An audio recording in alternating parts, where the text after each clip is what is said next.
Gerakan dan Pemberantasan Nasional dalam Pencegahan Korupsi serta Delik Korupsi dalam Undang-Undang. Apa sih korupsi itu?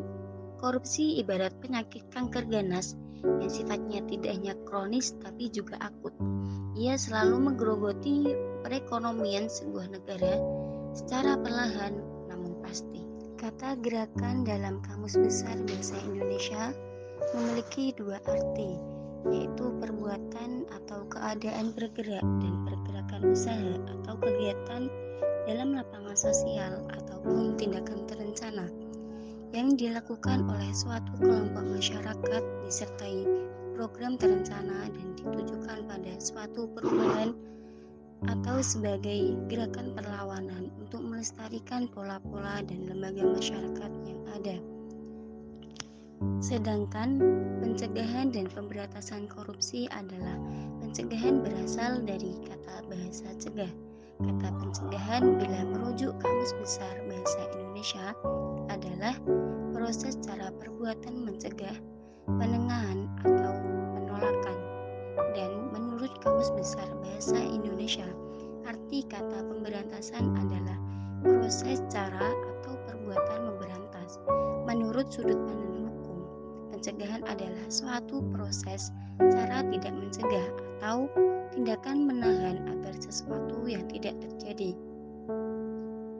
Nah, delik korupsi merupakan perbuatan yang dapat dikenakan hukuman karena merupakan pelanggaran terhadap undang-undang tindak pidana dan kerjasama anti korupsi. Gerakan anti korupsi oleh lembaga-lembaga negara merupakan cerminan tanggung jawab untuk memberantas korupsi dalam birokrasi pemerintahan. Salah satunya yaitu sektor publik atau pemerintah.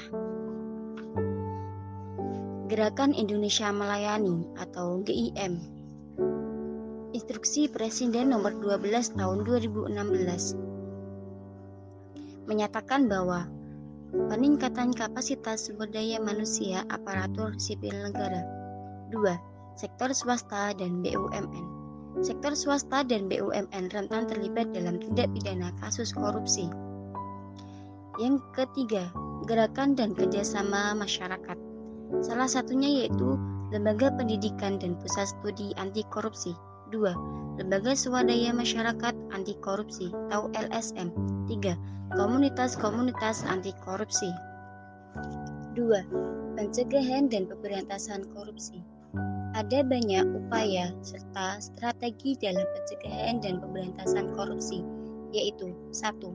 KPK atau Komisi Pemberantasan Korupsi.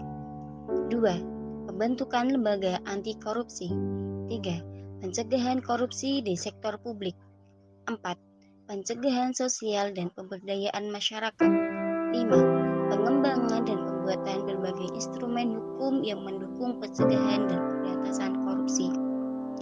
Yang keempat, delik korupsi dalam undang-undang. Munculnya undang-undang korupsi yang lebih baru adalah untuk memperbaiki kekurangan-kekurangan yang ada pada undang-undang sebelumnya, termasuk adanya kelemahan pengaturan mengenai rumusan delik. Gratifikasi dalam pasal 12 ayat 1. Gratifikasi adalah pemberian dalam arti luas meliputi pemberian uang, diskon, komisi, pinjam tanpa bunga, pengobatan cuma-cuma, dan fasilitas lainnya. Gratifikasi hanya ditujukan kepada pegawai negeri sebagai penerima suatu pemberian.